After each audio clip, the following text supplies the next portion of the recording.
तो हमने डिस्कस किया था कि इस प्लेलिस्ट में हम बेसिक्स ऑफ इंग्लिश डिस्कस करेंगे, ठीक है, जिससे कि एक बेसिक अंडरस्टैंडिंग कम से कम हमारी ऐसी हो जाए कि फर्दर लेवल की इंग्लिश को सीखने समझने के लिए हम क्लियर हो जाएं, ठीक है। और hi sir, how can I join your new batch. देखिए न्यू बैच वगैरह तो अभी ज्वाइन नहीं कर पाओगे, ऑफलाइन का जो है वो भले ही एक ऑप्शन हो, ऑनलाइन के तो हमने 5 तारीख को एडमिशंस बंद कर दिए थे, जैसा कि हमने एक दो बार अनाउंसमेंट भी कर दिया था कि 5 तारीख को उसके एडमिशंस बंद हो जाएंगे, ठीक है। तो उसमें तो कोई नया एडमिशन नहीं हो पाएंगे, कोई नया बनाएंगे तो फिर आपको बता दिया जाएगा यूट्यूब पे, तो कर लेना। मेरा भी मंदिर बनवाने का मन कर रहा है वहीं पे। देखिए मैं आपको एक चीज़ बताता हूँ, मैं आस्तिक आदमी हूँ, बहुत बड़ा आस्तिक हूँ, ठीक है, और मैं ईश्वर में बहुत बड़ी श्रद्धा रखता हूँ और ये मानता हूँ कि ज़िंदगी में मेरे साथ जो भी हुआ है, मैं जो भी हूँ उसका मतलब करता धरता सब वही है। अब मेरी कोई ऐसी औकात नहीं थी या मैं कोई इतना बड़ा ज़्यादा डिजर्व भी नहीं करता, जितनी चीज़ें मैंने पा ली हैं, जो हो गया, या इतने बच्चे अगर प्यार करते हैं और इतने बच्चे मुझसे लगता है कि उन्हें कि मैं सिखा सकता हूँ, वो ये मानते हैं कि मैं उन्हें सिखा सकता हूँ, तो ये सब ईश्वर की मेहर है, उसी की कृपा है, ठीक है। तो मैं आस्तिक हूँ बहुत बड़ा, ठीक है, लेकिन कर्म कांडों में मैं ज़्यादा पढ़ता नहीं, मतलब मैं करता नहीं हूँ, ठीक है। ये जैसे ये क्या होता है, पूजा पाठ, व्रत, त्योहार, मंदिर, गुरुद्वारा, मस्जिद, ये मैं ये नहीं कर पाता, ठीक है। मैं ईश्वर को सोते टाइम बहुत धन्यवाद देता हूँ कि उसने बहुत अच्छा मेरे साथ किया, ठीक है, और जो भी मेरे साथ होता है ना मैं सब उसी को क्रेडिट देता रहता हूँ। तो आस्तिक हूँ, बाकी मंदिर मस्जिद के चक्कर में मैं नहीं पढ़ता, ठीक है। मंदिर तो मैं हमेशा अपने आसपास ही देखता हूँ, मैं हमेशा ये मानता हूँ कि वो जो करने धरने वाला है वो हमेशा मेरे आसपास है और वो सुपर चीज़ें करता है, इसीलिए मैं ज़्यादा चीज़ें अपने हाथ से करना भी नहीं चाहता। तो खैर आगे बढ़ाते हैं, हम बात करते हैं, ठीक है। तो जहां तक हमने पिछली क्लास में डिस्कस कर लिया, तो पिछले लेक्चर्स में अब तुम लोग ना 10 मिनट में लास्ट में बात करूंगा, जब मैं पहले अपने कॉन्सेप्ट्स निपटा लूंगा तब आप लोगों के साथ में बात करूंगा, तब मौका दूंगा सुनने का, ठीक है। तब जो कहना हो सो कहवा लेना, मैं बाद में सुनूंगा, इस समय अभी मैं कुछ नहीं सुनूंगा। और sir please first online classes start कीजिए ताकि मैं भी एडमिशन ले लूँ। देखो ये पता है क्या, आ जाओ, मैं कुछ नहीं कहूँगा। तो बात ये हो रही थी कि हमने पिछली क्लास में सबसे पहला जो था, जो हमने वीडियो डिस्कस किया था, उसमें हमने सीखा इंट्रोडक्शन टू लैंग्वेज लर्निंग, कि एक्चुअल में लैंग्वेज होती क्या, इसकी हमें ज़रूरत क्या पड़ती है, ठीक है, उसको हम किस तरीके से एक्सप्रेस करते हैं, जब हम एक्सप्रेस करते हैं तो सेंटेंस क्या होता है और उसके बेसिक एलिमेंट्स क्या होते हैं, ठीक है। पिछली क्लास में फिलहाल में हमने सब्जेक्ट क्या है, प्रेडिकेट क्या है, ऑब्जेक्ट क्या है, क्लॉज क्या है, क्लॉजेस के टाइप क्या है, ठीक है, और फ्रेज क्या है, फ्रेज के टाइप क्या है, ये सब हमने डिस्कस किया। अब हम क्या करते हैं, पिछली पार्ट का ही थोड़ा सा बचा हुआ पार्ट जो मुझे पिछली क्लास में डिस्कस कर लेना चाहिए था, लेकिन काफ़ी टाइम हो गया था तो हम उस क्लास में डिस्कस नहीं कर पाए, उसको पहले आज की क्लास में डिस्कस करके फिर आगे बढ़ते हैं, ठीक है। तो हमने पिछली क्लासेस में सेंटेंस क्या है ये डिस्कस कर लिया, ठीक है। सेंटेंस के पार्ट्स क्या होते हैं, मतलब सेंटेंस किससे बनता है, सब्जेक्ट और प्रेडिकेट से बनता है, ठीक है। ऑब्जेक्ट क्या होता है, क्लॉज क्या होती है, फ्रेज क्या होती है, उनके टाइप्स क्या होते हैं, ये सब हमने सीखा, ठीक है। जरा सेंटेंस के टाइप्स को भी डिस्कस कर लेते हैं, ठीक है। सेंटेंसेस जो होते हैं इनके टाइप्स देख लेते हैं। देखिए सेंटेंसेस जो होते हैं हमारे, इनको हम दो तरीके से कैटेगराइज करते हैं। एक तो हम सेंटेंसेस को कैटेगराइज करते हैं अकॉर्डिंग टू देयर फंक्शन, कि हम उस सेंटेंस का यूज कर क्यों रहे हैं, ठीक है। जैसे कोई सेंटेंस है, अगर हम उसको यूज कर रहे हैं, ठीक है, तो हम उसके थ्रू क्या फंक्शन लेना चाह रहे हैं, मतलब उसका काम क्या है, ठीक है। चैट नहीं होता, अब देखो एक बच्चा है शुभम कह रहा है कि मेरे मोबाइल से चैट नहीं होता इसलिए भाई के मोबाइल से कर रहा हूं। अच्छा ठीक है, बढ़िया, अपना फोन दिखा लो या बदल लो फोन, और क्या करोगे। खैर, तो अगर हम सेंटेंस को कैटेगराइज करें तो हमारे पास दो ऑप्शंस होते हैं कि हम सेंटेंस को दो बेसिस पर कैटेगराइज कर सकते हैं। एक तो हम सेंटेंसेस का कैटेगराइजेशन कर सकते हैं on the basis of their function, कि कोई भी सेंटेंस होता है उसका फंक्शन क्या होता है, ठीक है। तो जब हम फंक्शन के बेसिस पर कैटेगराइज करते हैं सेंटेंसेस को, तो ये होते हैं 5 टाइप्स के। एक टाइप होता है असर्टिव। असर्टिव सेंटेंसेस जो होते हैं ये स्टेटमेंट्स होते हैं। असर्टिव सेंटेंसेस जो होते हैं ये स्टेटमेंट्स होते हैं। स्टेटमेंट का मतलब होता है जब भी हम कुछ बताते हैं, स्टेट का मतलब कहना, कुछ बताना, ठीक है। कोई भी चीज जब हम बताते हैं, स्टेट करते हैं, तो वो जो सेंटेंस होता है वो स्टेटमेंट होता है। अच्छा, ये दो टाइप के होते हैं वैसे। असर्टिव सेंटेंस जो होते हैं ये दो टाइप के होते हैं। एक होते हैं अफर्मेटिव, जिनको हम पॉजिटिव भी कह देते हैं बोलचाल में, ठीक है, और एक होते हैं नेगेटिव। अक्सर बच्चे होते हैं वो नेगेटिव को भी सेंटेंस का टाइप मान लेते हैं। असल में ये सेंटेंस का टाइप नहीं, सब टाइप होता है। सेंटेंस का टाइप होता है असर्टिव। असर्टिव का मतलब व्हेन वी स्टेट समथिंग, जब हम कुछ कहते हैं, बताते हैं, ठीक है, रिपोर्ट करते हैं, ठीक है, तो वो असर्टिव सेंटेंस होता है। असर्टिव सेंटेंस के टाइप दो होते हैं, एक अफर्मेटिव और नेगेटिव। अफर्मेटिव जो होता है इसको हम पॉजिटिव भी कह देते हैं। जैसे मैंने लिखा दे लिव हियर। तो हम ये एक स्टेटमेंट है, रिपोर्ट कर रहे हैं, किसी को बता रहे हैं, तो असर्टिव सेंटेंस हो गया अफर्मेटिव, पॉजिटिव है ना इसलिए।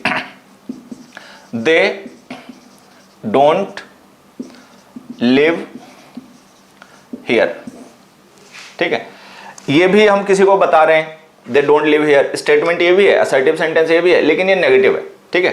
तो असर्टिव सेंटेंस स्टेटमेंट्स होते हैं और ये दो टाइप के होते हैं, एक अफर्मेटिव और एक नेगेटिव। अफर्मेटिव का मतलब पॉजिटिव, जिसमें हम कुछ पॉजिटिव स्टेटमेंट कन्वे कर रहे होते हैं। नेगेटिव सेंटेंस जिसमें हम किसी स्टेटमेंट को निगेट कर रहे होते हैं, मतलब किसी होने को अगर हम रिपोर्ट कर रहे हैं, कुछ हुआ है या है, तो वो असर्टिव सेंटेंस है लेकिन अफर्मेटिव है। अगर कुछ नहीं है या नहीं होने को हम रिपोर्ट कर रहे हैं तो वो भी असर्टिव सेंटेंस है लेकिन वो नेगेटिव है, ठीक है। नेगेटिव सेंटेंसेस में हमें कोई ऐसा वर्ड यूज करना पड़ता है जो निगेशन शो करे, जिससे ये पता चल पाए कि ये सेंटेंस नेगेटिव हो गया। इन जनरल ये काम नॉट करता है, एडवर्ब ऑफ नेगेशन होता है, नॉट ये काम करता है। हालांकि नॉट के अलावा बाकी भी कुछ वर्ड्स हो सकते हैं जो नेगेटिव मीनिंग ही कन्वे करते हैं, कुछ डिटर्मिनर्स हैं, कुछ एडवर्ब्स हैं, कुछ कंजंक्शंस हैं, कुछ प्रीपोजिशंस भी हैं। वो जब हम आगे पढ़ते रहेंगे तो सीखते जाएंगे। कुल मिला के किसी भी सेंटेंस का मीनिंग अगर नेगेटिव है, हम नहीं होने को रेफर कर रहे हैं, ठीक है, किसी चीज का होना रेफर कर रहे हैं, करना रेफर कर रहे हैं, तो अफर्मेटिव सेंटेंस है। नहीं होना रेफर कर रहे हैं, ठीक है, नहीं होने को डिस्क्राइब कर रहे हैं, तो वो नेगेटिव सेंटेंस है। सारे ही असर्टिव होते हैं, ठीक है। एक तुम लोग मेरी बात सुन लो ना, ठीक है, बाद में मैं तुमसे पूछूंगा बताना भी, लेकिन अभी तो मेरी बात सुन लो। तो ये हो गया assertive sentence, they live here, they don't live here. अच्छा, सेकंड सेंटेंस होते हैं इंटरोगेटिव।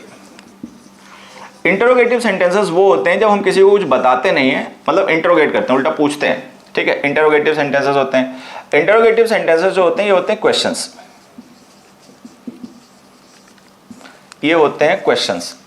हमने किसी से कुछ पूछा, ठीक है, तो वो सेंटेंस जो होता है जो हम पूछने के लिए यूज करते हैं ना कि बताने के लिए, तो वो इंटरोगेटिव हो जाता है। बताने के लिए जो हम सेंटेंस, जिस सेंटेंस के थ्रू हम किसी को कुछ बता रहे हैं वो असर्टिव सेंटेंस है, लेकिन जब हम पूछ रहे हैं तो वो इंटरोगेटिव सेंटेंस है, ठीक है। मतलब इंट्रोगेट कर रहे हैं तो इंट्रोगेटिव सेंटेंस हो गया, स्टेट कर रहे हैं तो वो स्टेटिव सेंटेंस हो गया, असर्टिव सेंटेंस हो गया, ठीक है। हालांकि होते हैं इंटरोगेटिव भी दो टाइप के हैं। एक वो होते हैं जिनमें हम केवल यस या नो में रिप्लाई मांगना चाहते हैं, यस या नो आंसर टाइप। मतलब कुछ ऐसे क्वेश्चंस होते हैं जिनमें हम केवल यस या नो में रिप्लाई लेना चाहते हैं किसी पर्सन से, ठीक है।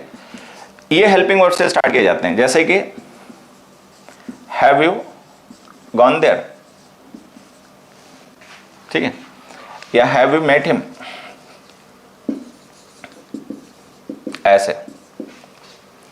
तो ये जो क्वेश्चन है ना, इसको हम यस या नो में रिप्लाई कर सकते हैं, तो ये हमारा यस नो आंसर टाइप का क्वेश्चन हो गया।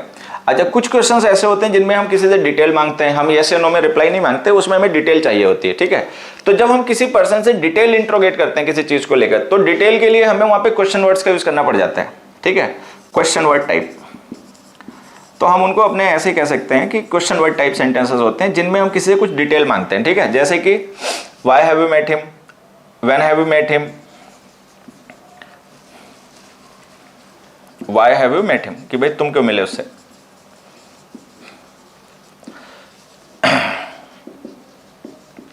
ठीक है। तो अब हम उससे डिटेल मांग रहे हैं। तो क्वेश्चंस दो टाइप के, एक वो जिनमें हम किसी से यस या नो में आंसर रिप्लाई मतलब मांगते हैं, उनके लिए हमें कोई क्वेश्चन वर्ड की जरूरत नहीं पड़ती। लेकिन जब हम किसी पर्सन से कुछ डिटेल मांगते हैं, ठीक है, तो हमें वहां पे क्वेश्चन वर्ड्स यूज करने पड़ते हैं, ठीक है। अच्छा देखिए, जैसे मैं बताता हूँ, क्वेश्चन वर्ड्स एक तो यही हो गए, व्हेन है, वेयर है, व्हाई है, हाउ है, ठीक है, ये सारे क्वेश्चन वर्ड्स होते हैं, इनका यूज किया जाता है डिटेल मांगने के लिए, ठीक है। उसके बाद में थर्ड टाइप के सेंटेंस हो गए।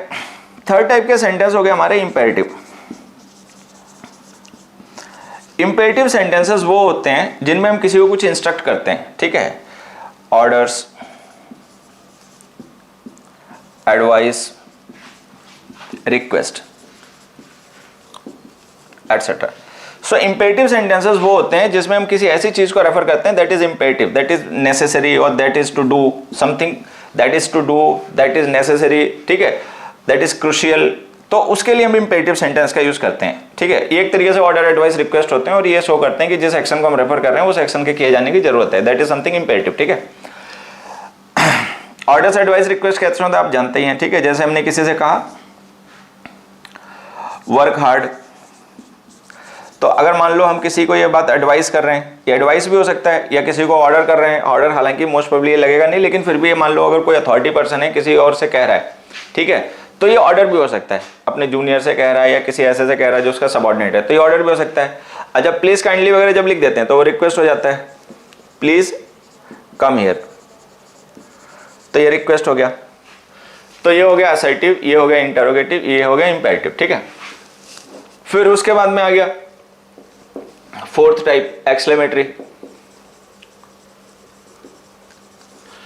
एक्सक्लेमेटरी जो सेंटेंसेस होते हैं ये होते हैं sudden expression of our feelings, जो हमारी फीलिंग्स होती हैं, ठीक है, sudden expression of our feelings. हमारी जो फीलिंग्स होती हैं उनको जब हम सेंटेंसेस में एक्सप्रेस करते हैं, ठीक है, तो वो जो सेंटेंसेस होते हैं वो हमारे असर्टिव होते हैं। फिर से देखो एक बार समझ लेना, जो स्टेटमेंट है, हम किसी को कुछ रिपोर्ट कर रहे हैं, बता रहे हैं, वो तो है असर्टिव सेंटेंस। जब हम किसी को कुछ पूछ रहे हैं, क्वेश्चन कर रहे हैं, तो वो है इंटरोगेटिव सेंटेंस। अगर हम किसी को कुछ करने के लिए कह रहे हैं, ऑर्डर एडवाइस रिक्वेस्ट कर रहे हैं, तो वो है इंपेरेटिव सेंटेंस, ठीक है। इंपेरेटिव सेंटेंस जो होते हैं इनमें सब्जेक्ट हमेशा यू होता है, क्योंकि जब भी हम ऑर्डर एडवाइस रिक्वेस्ट करेंगे तो पर्सन हमेशा हमारा लिसनर ही होगा, तो उस यू को लिखने बोलने की जरूरत नहीं होती, वो बाय डिफॉल्ट अंडरस्टूड ही रहता है। लेकिन अगर हम ना किसी को कुछ बताएं, ना हम किसी को कुछ पूछें, ना हम किसी को ऑर्डर एडवाइस रिक्वेस्ट करें, हम अपनी फीलिंग्स को वर्ड्स में एक्सप्रेस करें, सेंटेंसेस में एक्सप्रेस करें, तो वो सेंटेंसेस जो होते हैं हमारे वो एक्सक्लेमेटरी होते हैं। ये जो फीलिंग्स होती हैं, ये फीलिंग्स जॉय की हो सकती हैं, सॉरो की हो सकती हैं, सरप्राइज की भी हो सकती हैं, ठीक है। वाओ,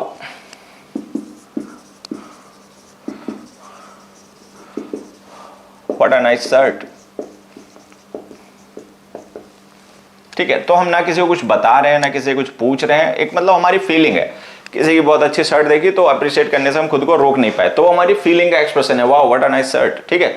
तो ये हमारा एक्सक्लेमेटरी सेंटेंस हो गया। अब देखिए, जो हमारे सेंटेंसेस होते हैं असर्टिव और इंपेरेटिव, इन पे तो हम फुल स्टॉप का यूज करते हैं सेंटेंस के एंड में। जो इंटरोगेटिव सेंटेंस होते हैं इनमें क्वेश्चन मार्क का यूज करते हैं, ठीक है। एक्सक्लेमेटरी सेंटेंसेस पे हम मार्क ऑफ एक्सक्लेमेशन का यूज करते हैं, मार्क ऑफ एक्सक्लेमेशन, ठीक है। और जो एक्सक्लेमेटरी सेंटेंसेस होते हैं इनमें जो हमारी फीलिंग से रिलेटेड डिफरेंट वर्ड्स होते हैं, जो हमारी फीलिंग्स को एक्चुअल में रिप्रेजेंट कर रहे होते हैं, जिन्हें हम इंटरजेक्शन कहते हैं, उनका भी यूज किया जाता है। जैसे जो वाव हमने लिखा ना, वाव, ठीक है, इसका अपना कोई लिटरल मीनिंग नहीं होता, मतलब इसका कोई डिक्शनरी के हिसाब से कोई मीनिंग नहीं होता, ठीक है। जैसे वर्ड का मतलब क्या होता है ना, इसका मतलब अच्छा होता है, शर्ट का मतलब शर्ट होता है, ठीक है। वाव का कोई मीनिंग नहीं होता, ये केवल हमारी फीलिंग का रिप्रेजेंटेशन है, फीलिंग ऑफ सरप्राइज, ठीक है। उसके बाद में फिफ्थ टाइप के सेंटेंसेस जो होते हैं ये होते हैं ऑप्टेटिव। अब सोचने वाली बात है, अब क्या बच गया भाई? बता रहे हो, असर्टिव पूछ रहे हो, इंटरोगेटिव ऑर्डर एडवाइस रिक्वेस्ट कर रहे हो, इंपेरेटिव फीलिंग एक्सप्रेस कर रहे हो, एक्सक्लेमेटरी, अब क्या बचा? अब किस लिए सेंटेंसेस का यूज करोगे, ठीक है। तो अभी पता है क्या बच गया? अभी बच गई हमारी blessings, greetings, wishes etcetera. Blessings हैं, ग्रीटिंग्स हैं, विशेस हैं, ये ऑप्टेटिव सेंटेंस हैं, ठीक है। मान लो हमने किसी से कहा यू आर वेलकम,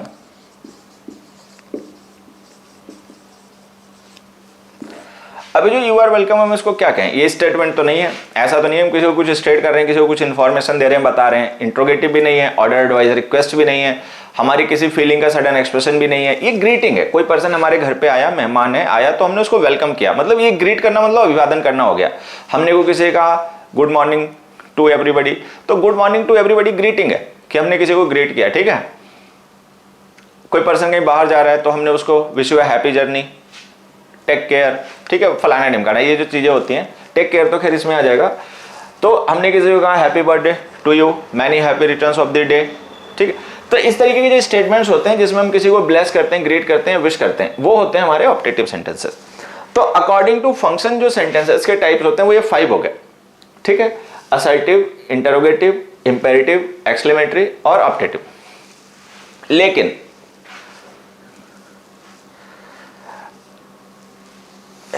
क्या बता रहा था मैं? कॉन्टैक्ट नंबर नहीं मांगो, मैं नंबर वो कर देता हूँ, क्या नाम, जो कॉल करता है ना उसका ब्लॉक कर देता हूँ, दोबारा करने वाला, ठीक है। कॉन्टैक्ट नंबर नहीं मांगो, मैसेज कर दिया करो वीडियो के बाद में, जैसे आपका रिकॉर्ड हो गया ना, कोई बताने वाली बातें, डिस्कस करने वाली बात होगी तो मैं आपका ले लूंगा।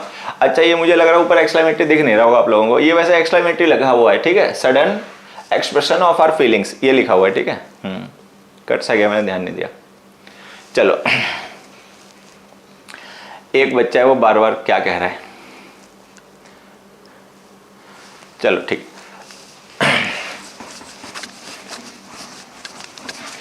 एक चीज मुझे समझ में नहीं आती, जब मैं पढ़ा रहा होता हूँ तुम लोग लगातार कमेंट करने में लगे रहते हो, तो तुम सुन क्या रहे होते हो, मैं क्या बता रहा हूँ, कैसे सुन रहे होते हो?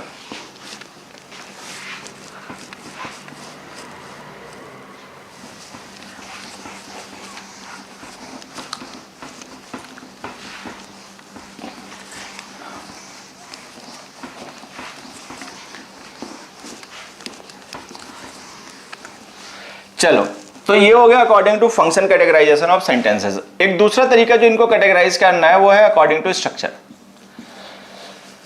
कि हम सेंटेंसेस को स्ट्रक्चर के बेसिस पर भी कैटेगराइज कर सकते हैं कि वो जो सेंटेंस हमने बनाया ना उसका बेसिक स्ट्रक्चर क्या है। ठीक है, जो स्ट्रक्चर वाली बात जो हम पिछली क्लास में डिस्कस कर रहे थे कि सब्जेक्ट, प्रेडिकेट, क्लॉज, फ्रेज, ये सारे। ठीक है, तो जिस स्ट्रक्चर से हम सेंटेंस बनाते हैं, ठीक है, वो जो स्ट्रक्चर्स होते हैं उनके अकॉर्डिंग हम सेंटेंस को कैटेगराइज कर सकते हैं। जब हम स्ट्रक्चर के अकॉर्डिंग सेंटेंस को कैटेगराइज करते हैं तो इनके टाइप देखो क्या होते हैं। एक तो होता है सिंपल, ठीक है, एक होता है कंपाउंड, और एक होता है कॉम्प्लेक्स। ठीक, सिंपल सेंटेंसेस वो होते हैं, ठीक है, सिंपल सेंटेंसेस वो होते हैं जिनमें एक सब्जेक्ट होता है और एक प्रेडिकेट होता है। मैं एग्जांपल से यहां पे लिख देता हूं, ठीक है, अपने डेफिनेशन को सुन लेना, बाकी समझ लेना। सिंपल सेंटेंसेस वो होते हैं जिनमें एक सब्जेक्ट होता है और एक प्रेडिकेट होता है, जैसे कि मोहन हेल्प्ड मी, तो ये सब्जेक्ट हो गया मोहन और ये हेल्प्ड मी प्रेडिकेट हो गया, तो ये सिंपल सेंटेंस हो गया। ठीक है, अच्छा, कुछ सिंपल सेंटेंस ऐसे हो सकते हैं जिनमें एक सब्जेक्ट हो और कोई कंपाउंड प्रेडिकेट हो, जैसे हमने मोहन हेल्प्ड मी लिखा था, सिंपल सेंटेंस है। अगर हम इसको ऐसे लिख दें, Mohan helped me and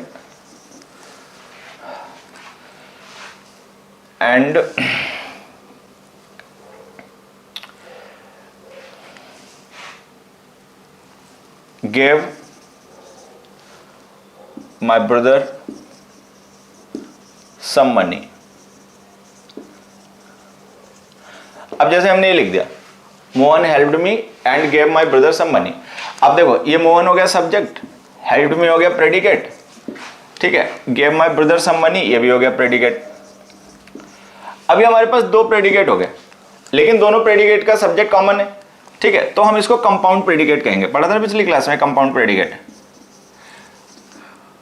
compound predicate, तो ये सिंपल सेंटेंस ही कहा जाएगा, इसको भी हम सिंपल सेंटेंस ही कहेंगे। ठीक है, फिर से यहां पे समझ लो, सब्जेक्ट हो गया मोहन, हेल्प मी हो गया प्रेडिकेट, सिंपल सेंटेंस। अगर मान लो हम इसी प्रेडिकेट के साथ में एक और कोई प्रेडिकेट लिख दें जिसका सब्जेक्ट ए कॉमन रहे, ठीक है, तो हम उसको भी सिंपल सेंटेंस ही कहेंगे, Mohan helped me and gave me my brother some money. ठीक, अच्छा, अगर मान लो ऐसा हो कि हम लिख दें Mohan and his friends helped मी, तो ये जो हमने लिखा ना मोहन एंड हिज फ्रेंड्स, इसमें क्या हुआ, एक सब्जेक्ट हो गया मोहन, एक सब्जेक्ट हो गया हिज फ्रेंड्स, दोनों सब्जेक्ट को हमने एंड से कनेक्ट कर दिया, तो ये हमारा कंपाउंड सब्जेक्ट हो गया, कंपाउंड सब्जेक्ट। और इन दोनों सब्जेक्ट का एक कॉमन प्रेडिकेट हो गया, हेल्प्ड मी।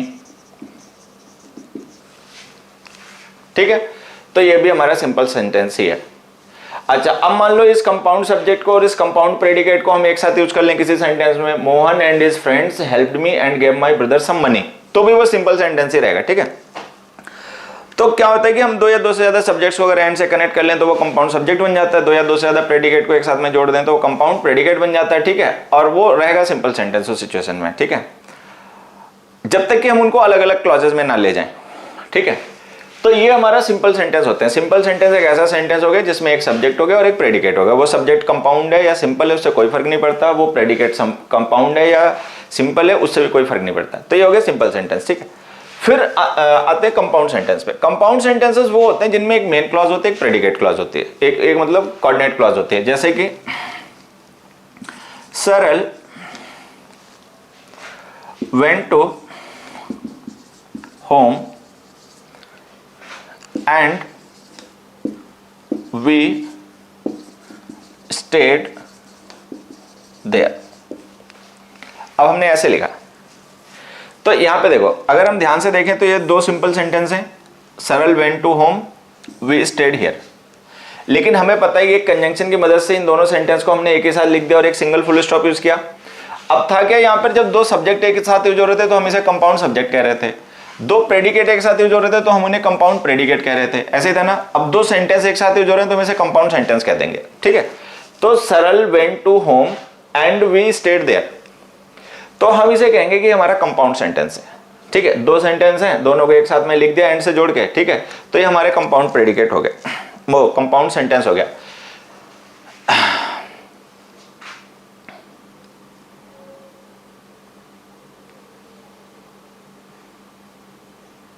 तुम लोग क्या कर रहे हो, वास्तव में क्या कर रहे हो? वो देखो, एक पता नहीं ऑफिस जाने के बाद भी 4000 रुपये करवाने हैं अध्याय। सर अभी हम समझ रहे हैं, sir you are the Nesfield of India. ये जब कोई कहता है मुझे बड़ा अच्छा लगता है, बड़ाई कर देता है ना थोड़ी सी, अपने आप तो करते बनता नहीं है लेकिन कोई कर देता है तो अच्छा लगता है। एडवर्ब की वीडियो क्लास डाल दो, हाँ काहे नहीं, जरूर डाल देंगे। वेंट टू होम और वेंट होम, ये सब क्लियर हो जाएंगे आने वाली चीज़ों में, धीरे धीरे क्लियर कर लेंगे। एक कोई कह रहा है कोई 50,000 सब्सक्राइबर होने वाले हैं, पार्टी दो। काहे की पार्टी वे? 50,000 सब्सक्राइबर, तो इसमें बच्चों को पार्टी देनी चाहिए। मैं लगातार पढ़ा रहा हूँ कि मैं पार्टी दूँ, हद है यार। चलो अभी नहीं कहूँगा, फिर कभी तुम्हें बताऊंगा एक बात। टेस्ट सॉल्यूशन को चढ़ा ले, कल तक आ जाएगा बच्चे, टेस्ट सॉल्यूशन जो हमारा हुआ ना सैटरडे, उसको कल तक आ जाएगा, ठीक है। चलो यहाँ जाओ, राम राम नरेश कुमार, सुन ली तुम्हारी, आ जाओ। तो फिर से देखो एक समझा देते हैं। अगर हमने दो सब्जेक्ट एंड से जोड़ दिए तो कंपाउंड सब्जेक्ट बन गया, दो प्रेडिकेट एंड से जोड़ दिए तो कंपाउंड प्रेडिकेट बन गया, दो सेंटेंस एंड से जोड़ दिए तो कंपाउंड हमारा सेंटेंस बन गया, ठीक है। तो ये कंपाउंड सेंटेंस हो गया। कंपाउंड सेंटेंस में एक चीज ध्यान देना, जैसा कि हमने पिछली क्लास में हालांकि ये डिस्कस भी कर लिया था कि जो क्लॉज हम बिना कंजंक्शन के लिखते हैं वो तो होती है मेन क्लॉज। जो क्लॉज हम कंजंक्शन के साथ लिखते हैं वो मेन क्लॉज नहीं होती, वो या तो होती है कोऑर्डिनेट या होती है सबऑर्डिनेट, ठीक है। अगर हम कोऑर्डिनेट कंजंक्शन यूज करें तो वो कोऑर्डिनेट क्लॉज होती है। तो ये जो फिलहाल में हमने लिखी है ना, ये हमारी कोऑर्डिनेट क्लॉज है। एंड होता है ना कोऑर्डिनेट कंजंक्शन।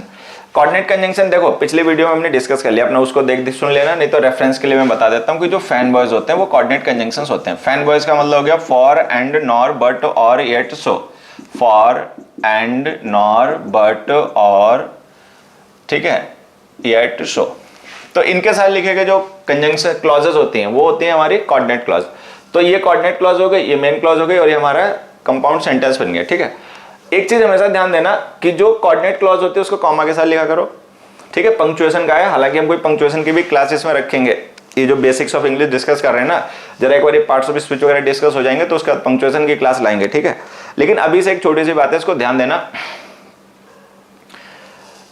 ये जो हमने लिखा ना एंड वी स्टेड हियर, ये हमारी कोऑर्डिनेट क्लॉज है। कोऑर्डिनेट क्लॉज को मेन क्लॉज को कॉमा के साथ में लिखा करो, ठीक है। एक चीज, दूसरी बात, कोऑर्डिनेट क्लॉज हमेशा मेन क्लॉज के बाद में। सबऑर्डिनेट क्लॉजेस तो हम मेन क्लॉज से पहले भी लिख सकते हैं, बाद में भी लिख सकते हैं, डिपेंडिंग ऑन द सिचुएशन कि हम स्ट्रेस किसे करना चाहते हैं, ठीक है। जिन्होंने भी आपकी क्लास लगाई सब तारीफ ही करते हैं। लोगों ने ड्रामा कर रखा है sir YouTube, they don't even know English. सिर्फ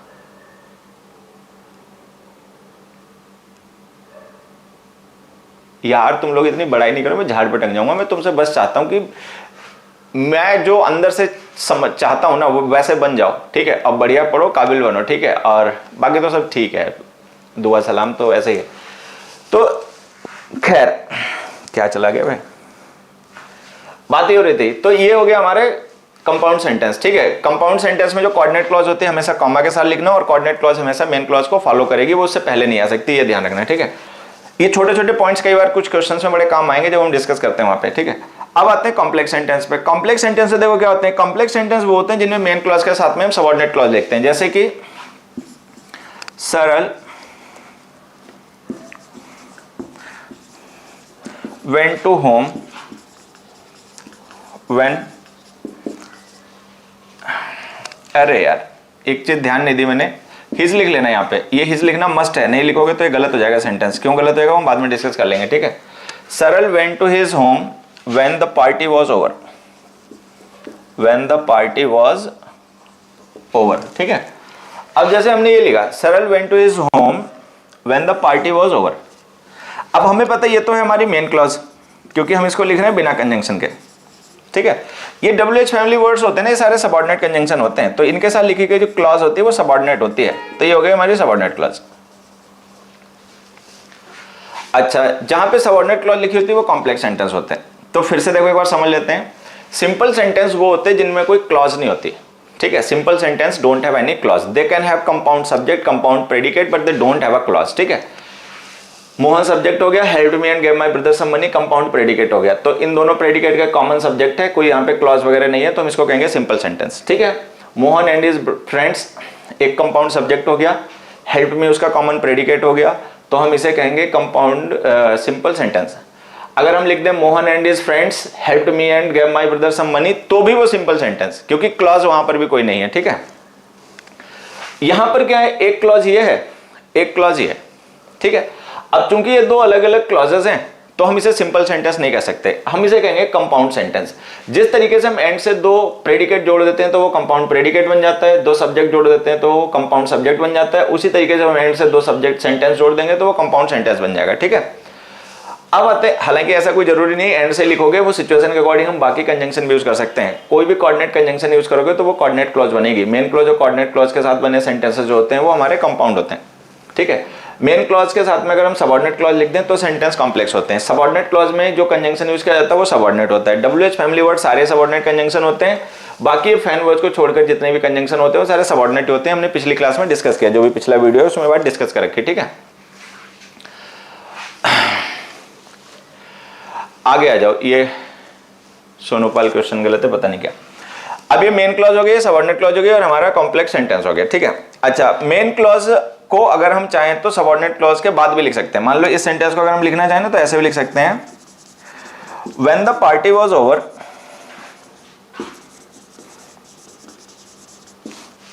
सरल वेंट टू हिज होम। अगर हम ऐसे लिख दें, अब देखो होता क्या है, अगर हम सबऑर्डिनेट क्लॉज को पहले लिखेंगे, अगर हम सबऑर्डिनेट क्लॉज को पहले लिखेंगे तो जो मेन क्लॉज होती है उसके लिए एक सेपरेटर यूज करेंगे, कॉमा।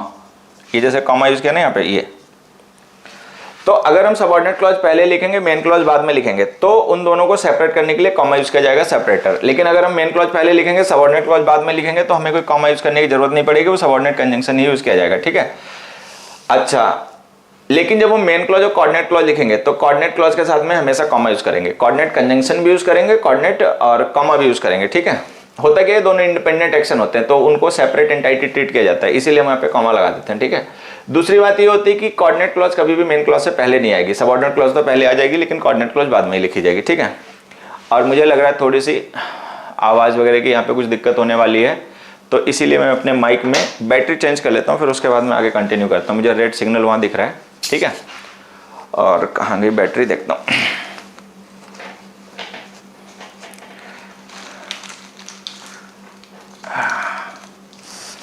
आवाज आ रही है तुम लोगों को, एक बार कमेंट करके बताना। तो हालांकि मुझे रेड सिग्नल दिख रहा है यहाँ से, तो आनी नहीं चाहिए इस समय सही फिलहाल में, लेकिन अगर आ रही है तो कमेंट करो, तब तक मैं चेंज करता हूँ बैटरी।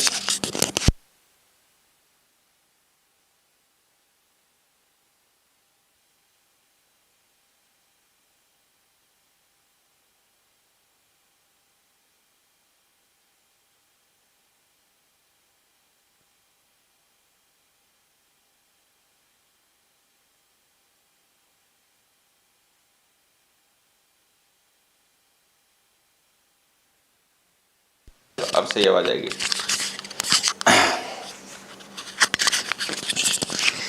असल में इसका इंडिकेटर लगा हुआ है कैमरे पे, तो वो वहाँ पे कलर हो जाता है रेड, तो पता चल जाता है कि बैटरी वीक है, चेंज करने की ज़रूरत है, ठीक है। और जब ग्रीन होता है फुल, तो उससे पता चलता रहता है कि बैटरी में भी पावर है, भी काम चल रहा है, ठीक है। अब चेंज कर दी, कोई इशू नहीं है। खैर, तो ये जो छोटी छोटी बातें हमने डिस्कस कर ली हैं, इनका अपना ध्यान रखना। ये टाइप ऑफ कंजंक्शन हो गया। अब मान लो हमको एक ऐसा सेंटेंस लिख दें जिसमें कोऑर्डिनेट क्लॉज भी हो, सबऑर्डिनेट क्लॉज भी हो। मेन क्लॉज तो खैर हमेशा ही होगी, क्योंकि मेन क्लॉज के बगैर तो सेंटेंस नहीं बनता, ठीक है।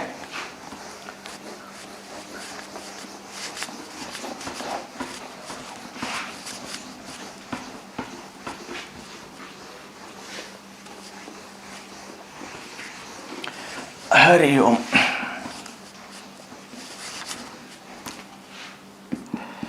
जैसे एक सेंटेंस अगर हम लिख दें, दे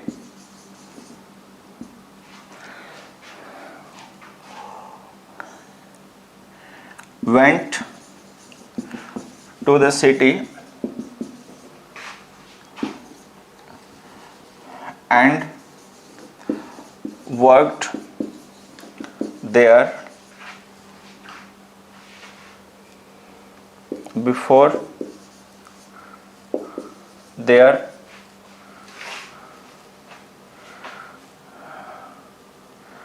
friends got involved in that trouble. अब जैसे हमने लिखा, they went to the city and worked there before their friends got involved in that trouble. ठीक है, और वहां काम करते रहे जब तक कि उनका दोस्त उस मुसीबत में नहीं फंस गया उससे पहले। अब जैसे ये सेंटेंस है, अब हम देख रहे हैं इसमें मेन क्लॉज हो गई, ठीक है, ये एंड वर्कड देयर एक कोऑर्डिनेट क्लॉज हो गई, बिफोर देयर फ्रेंड्स या friend got into that trouble ये हमारी सबऑर्डिनेट क्लॉज हो गई।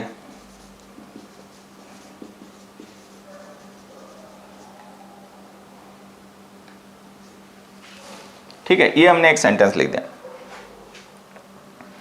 एक मैं फिलहाल में और लिखना चाहूंगा, एक सेंटेंस हम यहां पर और लिख ही लेते हैं जिससे चीजें थोड़ी सी ज्यादा क्लियर हो जाएं।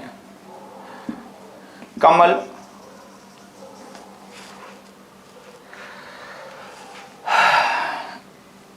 will help you when you will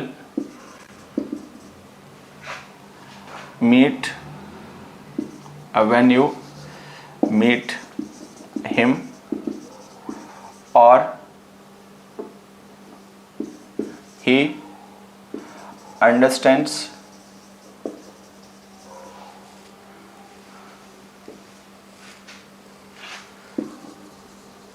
your problem. अब जैसे हमने ये लिख दिया, Kamal will help you when you meet him और ही अंडरस्टैंड्स योर प्रॉब्लम, कि वो तुम्हारी मदद कर देगा जब या तो तुम उसको मिलोगे या वो समझ जाएगा तुम्हारी समस्या क्या है। ठीक है, या तो वो समझ जाएगा तब करेगा या फिर तुम उससे मिलोगे तब करेगा, मतलब उन दोनों हालत में कर देगा।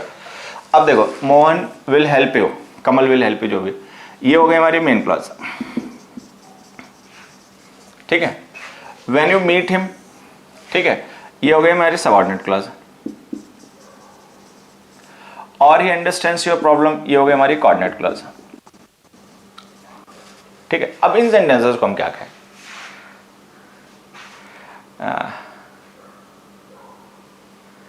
शाहिद फारूक कह रहे हैं I am Pakistani but like your video on YouTube, thanks a lot. Thanks Shahid, बहुत ज्यादा थैंक्स। देखिए पता क्या, एक मिनट में इधर तुम लोगों को ले जाऊंगा। ये जो नॉलेज है ना, ये वास्तव में गजब चीज है और ये बहुत सी बीमारियों का इलाज है। ठीक है, तो जो लोग वास्तव में नॉलेज की कदर करते हैं, जो नॉलेज को समझते हैं, जो अप्रिशिएट करते हैं, उनकी जो नैरो माइंडेडनेस होती है ना, वो खत्म हो जाती है, वो आगे बढ़ते हैं। जो आदमी एक्चुअल नॉलेज की वैल्यू नहीं समझते, केवल इंफॉर्मेशन के साथ में डील कर रहे होते हैं, वो नैरो माइंडेड होते हैं। ठीक है, आप अप्रिशिएट करते हो मुझे, बहुत ज्यादा धन्यवाद, बहुत ज्यादा थैंक्स। ठीक है, और मैं भी बहुत इस बात को अप्रिशिएट करता हूं कि आपको मेरे वीडियोस अच्छे लगते हैं। ठीक है, बढ़िया बात। अब देखो, इस तरीके के सेंटेंस होते हैं ना, इसको हम क्या कहेंगे मैं समझाता हूं। वैसे तो इनके लिए एक नाम होता है कंपाउंड कॉम्प्लेक्स या कॉम्प्लेक्स कंपाउंड सेंटेंस। ठीक है, हम इन्हें कुछ भी कहते हैं, कॉम्प्लेक्स कंपाउंड, ठीक है, या हम इन्हें कहते हैं कंपाउंड कॉम्प्लेक्स, कॉम्प्लेक्स, या हम इन्हें कहते हैं मिक्स्ड। मतलब ये काम चलाऊ टर्म है जो हम इनके लिए यूज कर लेते हैं, लेकिन एक्चुअल में देखो मैं बताता हूं तुम्हें होता क्या है। मैं अगर कहूंगा तो मैं कहूंगा कि बेसिक सेंटेंस के टाइप 3 ही होते हैं, सिंपल, कंपाउंड, कॉम्प्लेक्स। ठीक है, अब हम उसको अपने टरकाने के लिए कॉम्प्लेक्स कंपाउंड कहते हैं, कंपाउंड कॉम्प्लेक्स कहते हैं, मिक्स कहते हैं, जो चाहे कह लें और बच लें, लेकिन ऐसा होता नहीं है। देखो एक्चुअल में तुम देखोगे नहीं, जो व्हेन यू मीट हिम लिखा है ये हमारी सबऑर्डिनेट क्लॉज है, और ही अंडरस्टैंड्स योर प्रॉब्लम लिखा है ये भी वही है। ये जो व्हेन है ना कंजंक्शन, एक्चुअल में ये इन दोनों के लिए ही यूज हो रहा है, ठीक है। और यहां पे जो हम कनेक्ट कर रहे हैं ना, you meet him, he understands your problem, इन दोनों को कनेक्ट कर रहे हैं। तो एक तरीके से देखें तो ये दोनों हमारे सिंपल टाइप के सेंटेंस हैं जिनको हमने और से जोड़ दिया, ठीक है। तो अगर हम ये केवल इतना लिखें, यू मीट हिम और ही अंडरस्टैंड्स योर प्रॉब्लम, तो ये कंपाउंड सेंटेंस है, ठीक है, कॉमा लगाना पड़ेगा यहाँ पे, ठीक है। तो ये हमारा कॉम्प्लेक्स सेंटेंस है। लेकिन अगर हम ध्यान से देखें तो हमने व्हेन भी लिख रखा है, जब व्हेन लिख रखा है तो कॉमा हटाना पड़ेगा, ठीक है, क्योंकि वो कोई इंडिपेंडेंट नहीं है, वो इसी का पार्ट है। तो ये जो पूरी है ना, हम इसको सबऑर्डिनेट क्लॉज ही मान सकते हैं और हम इसे कहेंगे कि कॉम्प्लेक्स सेंटेंस है। Kamal will help you when you meet him और ही अंडरस्टैंड्स योर प्रॉब्लम, ठीक है। एक्चुअल में पता क्या है, ये जो हमने पूरा लिखा है ना, व्हेन यू मीट हिम और ही अंडरस्टैंड्स योर प्रॉब्लम, ये हमारी एडवर्ब क्लॉज ऑफ टाइम है। वो अलग बात है कि इसमें दो टाइम है, एक है यू मीट हिम और ही अंडरस्टैंड्स योर प्रॉब्लम, या तो ये टाइम या वो टाइम, मतलब इनमें से जब कोई एक टाइम आ जाएगा तो ये काम हो जाएगा। तो ये हमारी एडवर्ब क्लॉज है पूरी, कंपाउंड एडवर्ब क्लॉज कहेंगे इसे, ठीक है। तो मतलब कंपाउंड इसलिए कह रहे हैं क्योंकि वो दो टाइम है एक साथ में, ठीक है, दो स्टेटमेंट है और ये एडवर्ब क्लॉज है। चूंकि एडवर्ब क्लॉज है तो इसको हम इनवॉल्व मानेंगे, सबऑर्डिनेट क्लॉज है। एडजेक्टिव, एडवर्ब, नाउन क्लॉजेज जो होती हैं वो सारी सबऑर्डिनेट क्लॉजेज ही होती हैं, ठीक है। तो ये सबऑर्डिनेट क्लॉज हो गई, ये मेन क्लॉज हो गई और हमारा कॉम्प्लेक्स सेंटेंस हो गया। अब आ जाते हैं इस पे, इसमें देखो कहानी क्या है, they went to the city, ये मेन क्लॉज हो गई। एंड वर्कड देयर, ठीक है, ये एंड वर्क देयर हमारी सबऑर्डिनेट क्लॉज हो गई, ठीक है। एंड कंजंक्शन लिखा ना, सबऑर्डिनेट क्लॉज हो गई, ठीक है। वो अलग एक्शन है, ये अलग एक्शन है। लेकिन ये जो हमने वर्क देयर वर्ब लिखी है ना, इसमें जो हमारी कोऑर्डिनेट क्लॉज है, इस कोऑर्डिनेट क्लॉज में हमने क्या किया, वर्कड वर्ब के लिए एक एडवर्ब क्लॉज लिखी, before there friend got involved in that trouble. ये जो हमने लिखी ना, friend got involved in that trouble, before there friend got involved in trouble, ठीक है। ये जो क्लॉज है ये सबऑर्डिनेट क्लॉज है, लेकिन ये इस वर्ड की है सबऑर्डिनेट क्लॉज। मतलब ये जो हमने before there friend got involved in that trouble लिखा है, ये भी हमारी एडवर्ब क्लॉज है। लेकिन ये एडवर्ब क्लॉज जो है ना, व्हेन को रिप्लाई कर रही है, ये एडवर्ब क्लॉज इस मेन वर्ब के सेंटेंस की नहीं है। मतलब ये जो मेन क्लॉज है ना, इसकी वर्ब की नहीं है। ये एडवर्ब क्लॉज हमारे जो कोऑर्डिनेट क्लॉज है उसमें यूज की गई वर्ब को डिस्क्राइब कर रही है। तो हम ये मानेंगे कि यहां से लेकर यहां तक ये पूरी एक कोऑर्डिनेट क्लॉज ही है, ठीक है। ये कोऑर्डिनेट क्लॉज है, इस कोऑर्डिनेट क्लॉज में जो वर्ब यूज है वर्क्ड, उसके लिए हमने एक एडवर्ब यूज कर रखा है। वो अलग बात है कि वो एडवर्ब क्लॉज है, ठीक है। तो हम इसे कह देंगे, इसको हम कह सकते हैं हमारा कंपाउंड सेंटेंस हो गया। तो ये कंपाउंड हो गया, ये कॉम्प्लेक्स हो गया, ठीक है। अब चूंकि हम इतनी बातें डिटेल में डिस्कस करना नहीं चाहते, इतना सर लड़ाना नहीं चाहते, तो हमने सीधे कह दिया कंपाउंड कॉम्प्लेक्स है, या कॉम्प्लेक्स कंपाउंड है, या मिक्स्ड है। एक्चुअल में ऐसा नहीं है। सेंटेंस के बेसिक टाइप दो ही, सिंपल, कंपाउंड, कॉम्प्लेक्स। क्योंकि जो एप्लीकेशन ऑफ मतलब फंडामेंटल्स काम करेगा ना, जब इन पे जब कभी हम इन्हें कंपटीशन के एग्जाम्स में सीखेंगे या डिस्कस करेंगे, तो वहां पे जो एप्लीकेशन काम करेंगे ना, वो उसी तरीके से करेंगे। मिक्स्ड और कॉम्प्लेक्स कंपाउंड है, कंपाउंड कॉम्प्लेक्स के हिसाब से कुछ होता नहीं है।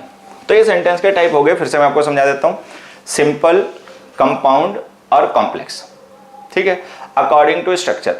कई बार ऐसा होता है कि हमने सेंटेंस में कोई सबऑर्डिनेट क्लॉज लिखी, ठीक है, और उसी सबऑर्डिनेट क्लॉज के साथ में हमने कोई एक कोऑर्डिनेट क्लॉज लिख दी, तो उसको सबऑर्डिनेट क्लॉज ही मानो, वो पूरी की पूरी सबऑर्डिनेट क्लॉज ही है, ठीक है। या फिर हमने कोई कोऑर्डिनेट क्लॉज लिखी और उसके साथ में कोई सबऑर्डिनेट क्लॉज लिख दी, तो उसको भी कोऑर्डिनेट क्लॉज ही मानो। तो ये कंपाउंड, ये कॉम्प्लेक्स, ठीक है। देखो होता पता क्या, मान लो ये जो हमने लिखा है before there friend got involved in that trouble, ठीक है, इसको हम हटा दें पूरे को और इसकी जैसे लिख दें एंड वर्कड देयर, ठीक है, टिल 2015। मान लो 2015 वो टाइम था जब उनका फ्रेंड मुसीबत में फंस गया, ठीक है। तो हम टिल 2015 लिख दें, तो वो देखो एडवर्ब क्लॉज थी, उसकी जगह हमने एडवर्ब फ्रेज लिख दी टिल 2015, और ये हमारी कोऑर्डिनेट क्लॉज हो गई कि नहीं हो गई। तो ये कोऑर्डिनेट क्लॉज है, मेन क्लॉज है, कंपाउंड सेंटेंस हो गया, ठीक है। या जैसे हमने लिखा Kamal will help you when you meet him, जब तुम उसको मिलोगे, और ही अंडरस्टैंड्स योर प्रॉब्लम, ठीक है। अगर मान लो हम इसको ना भी लिखें और ही अंडरस्टैंड्स योर प्रॉब्लम, तो इससे कोई फर्क तो नहीं पड़ रहा, तब भी ये सबऑर्डिनेट क्लॉज है, मेन क्लॉज है, और ये हमारा कंपाउंड कॉम्प्लेक्स सेंटेंस है। तो बेसिकली बात ये है कि जो मिक्स्ड सेंटेंस हम कहते हैं और कॉम्प्लेक्स सेंटेंस कहते हैं और कंपाउंड सेंटेंस कहते हैं, ठीक है, वो तीन ही टाइप होते हैं। इस तरीके के सेंटेंसेस को हम कॉम्प्लेक्स, कंपाउंड या कंपाउंड कॉम्प्लेक्स या मिक्स्ड कह के अपने को बचा लेते हैं, लेकिन ऐसा होता नहीं है। तो खैर यहां तक हम आगे टाइप्स ऑफ सेंटेंसेस डिस्कस किया। असल में होता है ना कि हमने कुछ ऐसी चीजें पढ़ रखी होती हैं जो किताबों में लिखी होती हैं, लेकिन जो हम कर रहे होते हैं ना, हम इतना ज्यादा सिंक्रोनाइज नहीं होते कि हम ये जान पाए कि जो हम मान रहे हो, जो हम कर रहे हैं, उसमें कोई अंतर है। जब हमारे पास कॉन्सेप्ट्स की क्लैरिटी हो जाती है और जब चीजें हमें क्रिस्टल क्लियर दिखने लग जाती हैं, तब हमें पता चल जाता है कि बहुत सी चीजें हमने मान रखी हैं अपनी सुविधा के लिए, लेकिन वो सच नहीं है। वो हमने मान रखी किसी भी वजह से, मतलब किसी वजह से मान रखी, किसी सुविधा की वजह से उन्हें मान रखा है, लेकिन वो ट्रुथ नहीं है। ठीक है, ट्रुथ इसलिए नहीं है क्योंकि जब हम उन्हें डिटेल में डिस्कस करेंगे ना, तब पता चलेगा वो प्रूव करनी मुश्किल हो जाएंगी। ठीक है, तो खैर यहाँ पे टाइप ऑफ सेंटेंस हमने डिस्कस कर लिया। अब बढ़ते हैं आगे। अब देखिए, जो सेंटेंसेस में वर्ड्स होते हैं ना, ये तो बात थी सेंटेंसेस की। अगर हम वर्ड्स को कैटेगराइज करें तो वर्ड्स को भी हम दो तरीके से कैटेगराइज कर सकते हैं। मतलब बेसिक दो एट्रीब्यूट्स होते हैं वर्ब्स के। एक तो होता है वर्ब के रोल्स इन सेंटेंसेस। वर्ड्स का एक तो कैटेगराइजेशन होता है उनके रोल्स के, कि सेंटेंस में उनका रोल्स क्या होते हैं, मतलब उनको किस पर्पस के लिए यूज किया जाता है, फंक्शन क्या होता है सेंटेंस में। ठीक है, रोल्स के अकॉर्डिंग जब हम सेंटेंसेस को, मतलब रोल्स के अकॉर्डिंग जब हम वर्ड्स को सेंटेंस में कैटेगराइज करते हैं, तो हम उन्हें देखो क्या क्या कहते हैं। हम उन्हें सब्जेक्ट कहते हैं, ऑब्जेक्ट कहते हैं। ठीक है, ग्रुप्स जब उनके बन जाते हैं तो हम उन्हें फ्रेज कह देते हैं या क्लॉज कह देते हैं। ठीक है, तो ये वर्ड्स का रोल हो गया कि सेंटेंस में उनका रोल क्या होता है। ठीक है, सब्जेक्ट होते हैं, ऑब्जेक्ट होते हैं, ये नेम्स ऑफ रोल्स हो गए, रोल्स ऑफ वर्ड्स, कि वर्ड्स का रोल क्या होता है सेंटेंस में। लेकिन क्लासेस ऑफ वर्ड्स की अगर हम बात करें,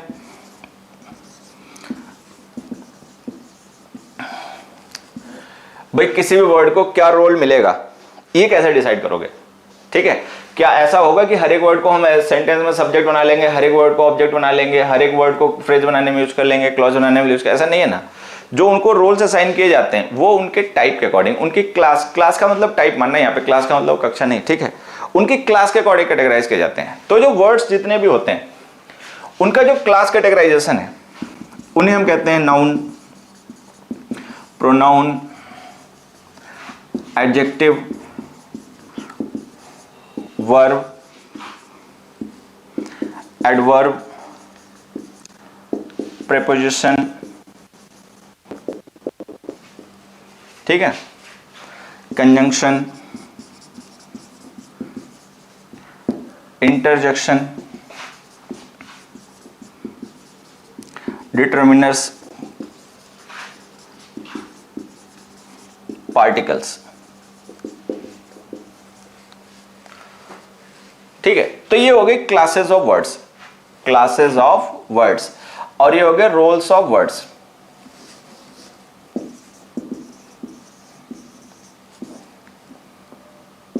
कि वर्ड्स क्या रोल प्ले करते हैं सेंटेंस में, सब्जेक्ट, ऑब्जेक्ट, फ्रेज, क्लॉज, ये सब वर्ड्स ही होते हैं। ठीक है, अच्छा, वर्ड्स की क्लासेस क्या होती हैं। वर्ड्स की क्लासेस होती हैं nouns, pronouns, adjective, verb, adverb, preposition, conjunction, interjection, determiners और पार्टिकल्स। ठीक है, ध्यान देना, ये वर्ड नहीं है, ये उनकी क्लास है। ठीक है, जो हम नाउन कह रहे हैं, नाउन हम किसी वर्ड को नहीं, उसकी क्लास को कह रहे हैं। एक क्लास है, ठीक है, जो भी वर्ड उस क्लास से रिलेटेड होते हैं, बिलोंग करते हैं, उनको हम नाउन कहते हैं। तो noun is the name of not any individual word, noun is the name of class, category. ठीक है, ऐसे कह सकते हैं। तो एक कैटेगरी का नाम हो गया। एक्चुअल में जो भी इंग्लिश में हम सीखते हैं, जो भी भाषा हम सीखते हैं, जितना कुछ भी सीखते हैं, वो सब यही होता है, क्लासेस ऑफ वर्ड्स के ही यूजेस होते हैं। देखो होता पता है क्या, ये जो क्लासेस ऑफ वर्ड्स हैं, इनके अपने अपने एट्रीब्यूट्स हैं। एट्रीब्यूट्स का मतलब हम ये कह सकते हैं कि इनके अपने स्पेशल फीचर्स हैं। ठीक है, इनके अपने डिफाइंड यूजेस हैं, इनके आपस के रिलेशंस हैं, और इनके आपस के डिफरेंसेस हैं।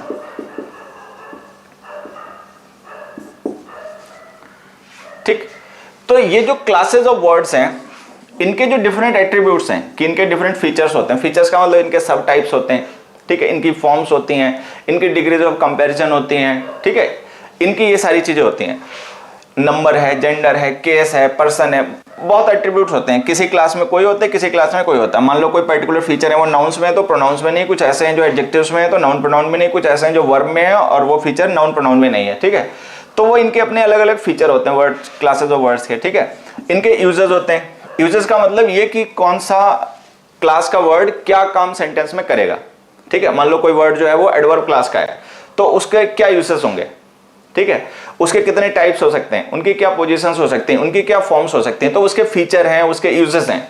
फिर इनका आपस के रिलेशंस, कि कौन सा वर्ड किससे कैसे रिलेट किया जाता है, कौन सा वर्ड किसके साथ यूज हो सकता है, किसके साथ नहीं यूज हो सकता है। ठीक है, उनके आपस के डिफरेंसेस, असल में भाषा सीखने का मतलब यही सीखना होता है। भाषा सीखने का, हम कुछ भी कहें, हम कहें कि हम नाउन सीख रहे हैं, प्रोनाउन सीख रहे हैं, टेंस सीख रहे हैं, वॉइस सीख रहे हैं, नरेशन सीख रहे हैं, हम कुछ भी सीख रहे हैं, सब्जेक्ट और एग्रीमेंट सीख रहे हैं, कुछ भी सीख रहे हैं, एक्चुअल में हम कुछ नहीं, हम बस इन्हीं के यूजेस सीख रहे होते हैं। हमें जो क्लासेज ऑफ वर्ड्स हैं, इनके फीचर्स सीखते रहते हैं, इनके यूसेस सीखते रहते हैं, इनके आपस के रिलेशंस, ये कैसे एक दूसरे से रिलेटेड होते हैं, ये सीखते रहते हैं, और उनके आपस के डिफरेंसेस सीखते रहते हैं। तो यही हम सीखते रहते हैं। तो अब आज तो खैर 10:15 हो गया मुझे लग रहा है। तो अगली क्लास में जब हम लोग मिलेंगे ना, ठीक है, तो अब हम इनको डिटेल में यहां से आगे बढ़ाएंगे। मतलब यहां तक तो हम आ ही गए, ठीक है, सेंटेंस, फ्रेज, क्लॉज वगैरह सब आ गए ना। अब हम क्या करेंगे, वो क्लासेस ऑफ वर्ड्स को हम डिस्कस करेंगे डिटेल में, ठीक है, कि इनके क्या अलग अलग फीचर्स होते हैं, इनके क्या यूजेस होते हैं, ठीक है, इनके क्या रिलेशंस होते हैं, क्या डिफरेंसेस होते हैं, मतलब इनके एट्रीब्यूट्स, क्लासेस ऑफ वर्ड्स के जो एट्रीब्यूट्स होते हैं, वन बाय वन एक एक करके सारे पार्ट्स ऑफ स्पीच के वो हम डिटेल में डिस्कस करेंगे, मतलब फंडामेंटल्स के जो भी होंगे, ठीक है। तो अभी तक की कहानी हम यहीं पे स्टॉप करेंगे। जो भी हमने सीखा, आज की क्लास ओवर हुई, ठीक है। नेक्स्ट क्लास का शेड्यूल आपका लगा दूंगा मैं भी, ठीक है, और तो आप उससे जान जाओगे नेक्स्ट क्लास कब है। तो जो भी अगली नेक्स्ट क्लास होगी ना, अब उसमें हम इससे आगे बढ़ाएंगे। मतलब हम क्लासेज ऑफ वर्ड्स पे आ चुके हैं, अब इनके आगे चलेंगे, इनके डिफरेंट टाइप्स, सब types, features, uses, relations, differences, फलाना ढिमकाना, वो सारा सीखेंगे, ठीक है। तो अब मैं मार्कर रखता हूँ, 5 मिनट तुम लोगों के साथ देता हूँ, देखता हूँ तुम लोग क्या लिख रहे हो, ठीक है, और फिर उसको रिप्लाई करते हैं, और फिर स्वीट ड्रीम्स करते हैं। हेड वर्क देयर बिफोर आएगा, क्यों आएगा भाई? नहीं, हेड आना जरूरी नहीं है। ICSE CBSE बोर्ड के 6 to 8 क्लास की प्राइवेट पब्लिकेशन का नाम बता दीजिए सर। प्राइवेट पब्लिकेशन देखो मुझे कैसे बता देता हूँ, जो मैं जानता हूँ, ठीक है। 1 मिनट रुक जाओ, मैं पढ़ ही नहीं पाऊंगा, इतनी तेज कमेंट कर रहे हो। देखो, Ratna Sagar, Sultan Chand, Prachi, Holy Faith, Blue House, Cordova, Oxford, Cambridge, ठीक है, सृजन एक बहुत अच्छा पब्लिकेशन है, सृजन, ठीक है, प्राची, शायद अगर नाम ना लिया हो तो प्राची है। तो ऐसे कुछ पब्लिकेशंस हैं जो कि बुक्स मतलब 7th 8th की लिखते हैं, आप उनमें से किसी की भी ले लो। बस CBSE जो मतलब NCERT की बुक्स होती है ना, वो मत लेना, या जो कॉन्ट्रैक्ट पे लोग छपवा लेते हैं वो मत लेना। ना उनके पेपर की क्वालिटी अच्छी होती है, ना उनके कंटेंट की अच्छी क्वालिटी होती है, ना ही कंटेंट का रिप्रेजेंटेशन बेहतर होता है, ठीक है। प्राइवेट पब्लिकेशन के लिए ना थोड़ी महंगी आती है, लेकिन कम से कम उनसे वो काम तो हो जाता है जिसके लिए हम पढ़ाई करते हैं, ठीक है। पैसा बचा के अगर काम भी ना हो पाए तो पैसा बचा के फिर हमने क्या कर लिया। तो प्राइवेट पब्लिकेशन की लेना, बुक्स महंगी होती हैं, लेकिन उनका कंटेंट, उनके एक्सरसाइजेस, उनका कंटेंट को प्रेजेंट करने का तरीका बेहतर होता है। Rain and Martin high school, rain and Martin नहीं, मैं नहीं कहता, ठीक है।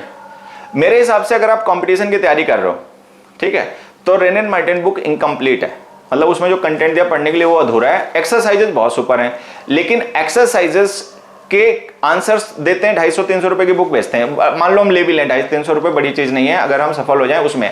लेकिन अब एक दूसरी चीज है, ये है कि हमने 250-300 रुपए में ले लिया, उसमें केवल आंसर छपे। अब हमें एक्सरसाइज पता है, उसका आंसर पता है, मतलब क्वेश्चन पता, आंसर पता, लेकिन वो आंसर क्यों बाकी को नहीं तो हमें पता ही नहीं। तो ऐसे बुक का क्या करें? एक्सरसाइजेस बहुत अच्छी, लेकिन कंटेंट बहुत अच्छा नहीं है।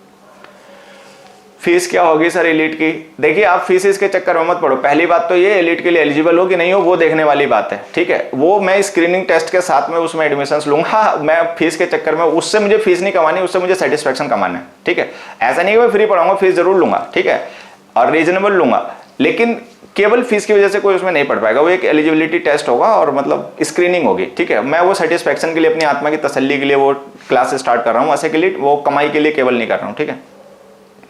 तो वो आपको बता दीजिएगा, मैं भी उसको लेकर बड़ा एक्साइटेड हूँ। मैं भी अच्छे दिमाग के लोगों के साथ में, ओपन माइंड के लोगों के साथ में डायलॉग करना चाहता हूँ, खुला डिस्कशन करना चाहता हूँ कि वो मुझे सीखने का मौका दें, मैं उन्हें सीखने का मौका दूंगा, ठीक है। तो मैं भी बहुत एक्साइटेड हूँ अंदर से, और मोस्ट प्रोबेबली हम शायद ASEC एलीट का कोई ना कोई क्लास, वीकेंड क्लास अनाउंस कर देंगे जनवरी के लास्ट वीकेंड में, शायद हम रखें, ठीक है।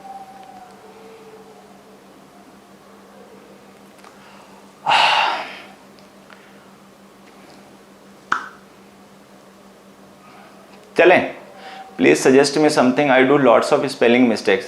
ध्यान दो यार, स्पेलिंग मिस्टेक्स तो बेवकूफ़ी की वजह से होती है। केयरलेसनेस छोड़ो, थोड़ा ध्यान दो, अपने को फोकस बढ़ाओ। इवन दो, ऑल दो एंड दो एंड में क्या डिफरेंस है, ठीक है, ये भी डिस्कस कर लेंगे। कुछ रेलिवेंट बुक्स भी बताओ जिससे कि अदर टीचर्स को ऑथेंटिक। देखो एक चीज़ बताता हूँ, एक बार क्या था कि कुछ बच्चे थे, सोनीपत के बच्चे थे, ठीक है, वो मेरे बहुत हाथ धो के पीछे पड़ गए। उनको लगा कि मैं उनको कोई ऐसी बुक बता दूं जहां से मैं पढ़ता हूं। उनको लगा कि कोई बुक है जिसमें सारी चीज़ें लिखी होती हैं जो मैं कॉन्सेप्ट डिस्कस करता हूँ। और सर के पास ये बुक है और ये हमें बताते नहीं, ठीक है। मैं वास्तव में कोई बुक, कोई वेबसाइट, कुछ नहीं है। मैंने बताया ना कि मैंने 9 से 12th का यूपी बोर्ड का सिलेबस पढ़ाया 2 साल, 1 साल पढ़ाया सीबीएसई बोर्ड का, ठीक है। जो आम किताबें जिन पब्लिकेशंस की वहाँ पे चलती हैं वही मैंने भी पढ़ाई, ठीक है। और ये क्लैरिटी वहीं से है। एक्चुअल में जब आप टीचिंग करते हो तो अगर उसके बाद आप बुक्स पे डिपेंड करते हो। मैं अभी हाल की बात बताता हूँ। ये जो हमने फ्री का बैच स्टार्ट, ये मतलब जो हमने स्टार्ट किया ना, बेसिक्स ऑफ इंग्लिश, इसको मैंने बैच में अनाउंस किया। तो एक बच्चे ने कहा कि सर हम ना ये वीडियो डाउनलोड कर लेंगे यूट्यूब के। मैंने कहा वो तो खैर यूट्यूब पे आप देखो, चाहे डाउनलोड करो चाहे जो चाहे करो, ठीक है, उससे क्या लेना देना। लेकिन मैंने कहा क्यों कर लोगे, क्यों अपनी स्टोरेज फुल कर लोगे लैपटॉप की, ठीक है। तो उसने कहा कि टीचर्स बाद में ना अपने डिलीट मार देते हैं। मैं डिलीट नहीं मारता, मैं जिंदगी भर पढ़ा सकता हूँ बिना नोट्स के, बिना बुक के, बिना किसी सपोर्ट के, ठीक है। मुझे अपना फोन भी बार बार हाथ में नहीं निकालना पड़ता, मुझे किसी असाइनमेंट की भी जरूरत नहीं पड़ती, मुझे किसी बुक की भी जरूरत नहीं पड़ती, और मैं कंटिन्यूअसली घंटों पढ़ा सकता हूँ बिना किसी मदद के, ठीक है। तो एक चीज तो ये, तो मुझे डिलीट करने की कोई गरज ही नहीं, क्योंकि मैं तो चीजें बहुत ज्यादा बढ़ाता जा रहा हूँ, ठीक है। एक चीज ये कभी खत्म नहीं होने जा रहा, जब तक मैं हूं, जब तक मैं पढ़ा रहा हूं, तब तक चीजें चलती रहेंगी, बढ़ती रहेंगी, शार्प होती रहेंगी, ठीक। एक चीज ये। दूसरी बात ये कि जब हम टीचिंग करते हैं ना, तो हमारा फोकस होना चाहिए कि हम अब अंदर देखें। जो नॉलेज होती है ना, आप मानो या नहीं मानो, ये बात कब समझ में आएगी मुझे तो आ चुकी है, तुम्हें कब आएगी तुम अपना देखना। नॉलेज जो है ना, इसका सोर्स कहीं बाहर नहीं है, इसका सोर्स हमारे अंदर है। वी आर दी सोर्स, हम ही सोर्स हैं वो, जहां से चीजें फूटती हैं, जहां से चीजें निकलती हैं, बाहर कुछ नहीं है। और अगर कोई बाहर सोर्स है तो फिर हम बेकार आदमी हैं, फिर हमारी कोई वैल्यू भी नहीं है, हम बेकार के आदमी हैं, बोझ हैं, ठीक है। तो धीरे धीरे अपनी क्लैरिटी को इतना अच्छा करो कि हमें चीजें बाहर ना ढूंढनी पड़े, वो अंदर से। देखिए फंडामेंटल सेम है, सबको पता है, ठीक है। वो आप किसी भी बुक से पढ़ लो, किसी भी पब्लिकेशन से पढ़ लो, किसी भी राइटर से पढ़ लो, कोई फर्क ही नहीं पड़ता। लेकिन उनको देखने का जो नजरिया है ना, जिससे चमक आएगी, जिससे शार्पनिंग होगी, वो अपना खुद का होता है। वो कहीं बुक में या किसी वेबसाइट पे, यूट्यूब के चैनल पे नहीं होता, ठीक है। कमेंट थोड़ी देर के लिए बंद कर लो। तो अगर अब होता क्या ना, आपकी तरह बनना है सर, कोई सजेशन? मेरी तरह क्यों बनना है? मेरे से बेहतर बने, मेरे से खराब बन, मेरे जैसे क्यों बनना है, ठीक है। मैं किसी की जैसा नहीं बना, तुम मेरे जैसा क्यों बनना चाहते हो? तो पता क्या होता है, जब हम टीचिंग करते हैं तो हमारा फोकस इस बात पे होना चाहिए कि हमें सपोर्ट मटेरियल की जरूरत ना पड़े। सपोर्ट मटेरियल का मतलब समझना, हमें किसी कोचिंग की जरूरत ना पड़े, हमें किसी वेबसाइट की जरूरत ना पड़े, हमें पढ़ाते टाइम असाइनमेंट की जरूरत ना पड़े, हमें पढ़ाते टाइम मोबाइल देखने की बार बार जरूरत ना पड़े, हमें पढ़ाते टाइम लैपटॉप खोल के रखने की जरूरत ना पड़े। तब तो सही मायनों में हम टीचर हैं और हम डिजर्व करते हैं टीचिंग प्रोफेशन, ठीक है। तो हमें इस चीज पे फोकस करना चाहिए। अब हम वीडियोस लिए घूम रहे हैं, हम बुक्स लिए जेब में घूम रहे हैं, ठीक है, हम मोबाइल लिए घूम रहे हैं, तो हम कहाँ हैं भैया? हमारी सारी नॉलेज तो बुक्स हैं, हमारी सारी नॉलेज तो वेबसाइट है, हमारी सारी नॉलेज तो यूट्यूब चैनल है, हमारी सारी नॉलेज तो मोबाइल फोन है। अगर मोबाइल फोन ना हो तो हमारे से पढ़ाया ना जाए, तो ये तो नहीं है। तो हमें धीरे धीरे इस पे काम करना चाहिए, पहली बात। और दूसरी बात, ये जो क्लैरिटी आती है ना, ये आती है इंट्रोस्पेक्शन से। इंट्रोस्पेक्शन से मतलब जब आप खाली टाइम में बैठते हो, देखो मैं आपको बताता हूँ। जनरली हमने देखा कि जो टीचिंग में इन्वॉल्व लोग होते हैं या जो लर्निंग में इन्वॉल्व लोग होते हैं, चाहे वो स्टूडेंट्स होते हैं वो टीचर्स होते हैं, उनको वाद विवाद का बड़ा मजा होता है। मतलब किसी के साथ बैठेंगे, खूब तर्क करेंगे, खूब कुतर्क करेंगे, ठीक है। तर्क वितर्क कुतर्क जो भी हो सकता है वो सब करते हैं। जो बच्चे मुझसे पढ़ चुके हैं या जो मुझसे कंटिन्यूसली टच में रहते हैं, वो जानते हैं मेरे बारे में कि मैं बड़ा रिजर्व टाइप का नेचर हूँ, नेचर का पर्सन हूँ। मैं अकेले बैठता हूँ, किसी के साथ उठता नहीं, किसी के साथ बोलता नहीं। मैं क्लास में जिन बच्चों को पढ़ा रहा होता हूँ उनसे जो चाहे मौज ले लूँ, ठीक है। उसमें से ज़्यादातर बच्चे माइंड भी नहीं करते, एक दो जो माइंड करते होंगे मैं उनका ध्यान भी नहीं देता, वो अपना जो चाहे करें जाके, ठीक है। वो एक दो होते हैं, उनको कोई भगवान भी नहीं समझा सकता क्योंकि उनका डीएनए उसने ऐसा बना के भेजा है, ठीक है। तो उनको तो बर्दाश्त ही करना पड़ता है, वो मुझे, मैं उन्हें, ऐसा करते हैं, ठीक है। लेकिन मैं बच्चों के साथी जो भी होते हैं मौज लेता हूँ। मैं उन्हीं का मजाक बनाता हूँ, उन्हीं को डांटता हूँ, उन्हीं को धमकाता हूँ, उन्हीं को पढ़ाता हूँ, उन्हीं के साथ हंसता हूँ। इसके अलावा फिर मैं कुछ नहीं, ना कोई दोस्त, ना कोई पार्टी, ना कहीं घूमना, ना कहीं आना, ना कहीं जाना। 4 दिन की छुट्टी होगी तो पता लगा मेरे 4 के 4 दिन घर पे निकल गए। मैं बाहर तक नहीं गया बिल्डिंग से अपनी। ऐसा भी कई बार हो जाता है कि पूरा दिन मैं घर पे रहा, ठीक है। मूवी देखूंगा, किताबें पढ़ूंगा, ठीक है। अच्छा, किताबें भी कौन सी? इंग्लिश की मैं नहीं पढ़ता, मुझे फिक्शन पसंद है, साइंस फिक्शन पढ़ता हूँ, साइकोलॉजी पढ़ता हूँ, साइकोलॉजी पे बेस्ड बुक्स पढ़ता हूँ, ठीक है। और उसके बाद में आपका क्या नाम वो कहते हैं, फिजिक्स के बुक्स पढ़ता हूँ, ठीक है। अपनी नॉलेज को, दिमाग को चैन मिल जाता होता है कि ना। इंग्लिश में डील करता हूँ, थोड़ी ट्रिकी है, आप लोग भी जानते हो, मैं भी जानता हूँ, ठीक है। तो ये थोड़ी सी ट्रिकी है, दिमाग थका देती है, ठीक है। फिर उसके बाद हमारे पास इतना टाइम नहीं बचता कि अब हम जाके किसी और चीज़ में दिमाग लगाएं। मैंने ज़्यादातर लोगों को देखा ना, तो वो खाली टाइम में जब घर पहुँचते हैं तो न्यूज़ चैनल देखते हैं, क्योंकि उनको लगता है मूवी देखना बचकानी चीज़ है, कार्टून टीवी देखना बचकानी चीज़ है, और उनको लगता है 30-35-40 साल के हो जाने के बाद में हमें कार्टून चैनल या टीवी पे मूवीज़ वगैरह नहीं देखनी चाहिए, ठीक है, क्योंकि वो बड़ा होने का अनुभव करने लग जाते हैं और उन्हें लगता है कि अब हमारी उम्र ऐसी हो गई कि अब हमारी ये चीज़ें बचकानी लगेंगी। मैं बच्चा ही हूँ, ठीक है, मैं कार्टून चैनल देखूंगा, पोगो है, ठीक है, मेरा बेटा देखता है, ठीक है, वो देखता है, वो क्या नाम, शिवा और मोटू पतलू, और मोटू पतलू हो गया, शिवा हो गया, छोटा राजू हो गया, छोटा भीम हो गया, ठीक है, ये सारे देखता था। मैं भी उसके साथ बैठा बैठा देखता रहता हूँ, ठीक है। जब उसका मूड नहीं होता या जब मुझे अपनी चलानी होती है, उससे रिमोट ले लेता हूँ, अपनी साउथ इंडियन या हॉलीवुड मूवी लगा देता हूँ, मैं वो देखता हूँ। मैं कभी न्यूज़ चैनल नहीं देखता, ठीक है। होता क्या है कि न्यूज़ चैनल्स हमारी कंडीशनिंग करते हैं, वो हमें वो नहीं दिखाते जो है, हम वो देख लेते हैं जो वो दिखा रहे होते हैं।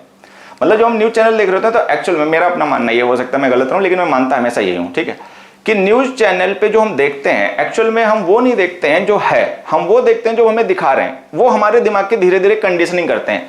फिर होता क्या है, हम अपने इंटरेस्ट के हिसाब से, ठीक है, जिधर हमारा झुकाव होता है, हमारा झुकाव जिस पार्टी की तरफ होता है, जिस नेता की तरफ होता है, और जो चैनल उस नेता का गुणगान कर रहा होता है, उस पार्टी का गुणगान कर रहा होता है, हम उसी को बार बार देखते रहते हैं, और वो हमारी कंडीशनिंग होती है। वो धीरे धीरे धीरे धीरे धीरे धीरे हमें बिल्कुल ही अपने जैसा बना देते हैं। फिर हम वही सोचने समझने लग जाते हैं जो कि उस चैनल पर दिखाया जा रहा होता है, ठीक है। हमारी अपनी समझ खत्म, ठीक है, हम जीरो। तो मैं क्या करता हूँ, मैं न्यूज़ चैनल कभी नहीं देखता, मेरे घर पे न्यूज़ चैनल नहीं देखे जाते, ठीक है। घर में बच्चे और वाइफ तो मेरी देखती नहीं न्यूज़ चैनल, उन्हें लेने देना क्या न्यूज़ से। अब मैं खुद भी नहीं देखता, मूवीज ही देखता हूँ। उससे क्या होता है, मेरे दिमाग को ना एक चैन मिलता है, तसल्ली मिलती है, एंटरटेनमेंट होता है ना, तो उससे दिमाग को चैन मिलता है, ठीक है, दिमाग की एफिशिएंसी बढ़ती है, ठीक है। मैं किसी के साथ तर्क नहीं करता, किसी के साथ बैठ के बात नहीं करता। आप कभी आ जाओ मेरे ऑफिस में बैठ के मेरे साथ इंग्लिश के लेकर बात करना चाहोगे, मैं नहीं करूंगा। जो भी बात करूंगा मैं क्लास में करूंगा, क्लास से बाहर निकल के फिर मैं इंग्लिश का टीचर नहीं होता हूँ, मैं आम आदमी होता हूँ और मौज में अपनी जिंदगी जीना चाहता हूँ, और मैं उसमें किसी का इंटरफ्रेंस बर्दाश्त नहीं करता। तो बात ये हो रही थी कि वो क्लैरिटी कहाँ से आएगी। हम बुक्स ढूंढते घूम रहे हैं, हम रिसोर्स ढूंढते घूम रहे हैं कि हमें कोई वेबसाइट मिल जाए, कोई टीचर मिल जाए। ऐसा नहीं है बच्चे। अगर एक बार फंडामेंटल्स आपके क्लियर हो गए, एक ऐसे लेवल पे आ गए हो कि फंडामेंटल समझ में आने लग गए और ये बेहयात वाले क्वेश्चंस खत्म हो गए, ठीक है, तो उसके बाद में पता है आप क्या करो, इंट्रोस्पेक्ट करो, खाली टाइम अपने देखो। मैं एक एग्जांपल तुम्हें बस देता हूं। कल मैं एक मूवी देख रहा था, ट्रॉय, ठीक है,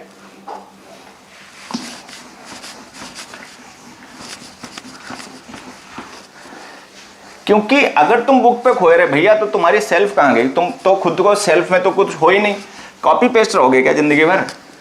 ठीक है, ठीक है, एक लेवल तक हमें जरूरत पड़ती है, उसके बाद में फिर चीजें खत्म हो जानी चाहिए, ठीक है।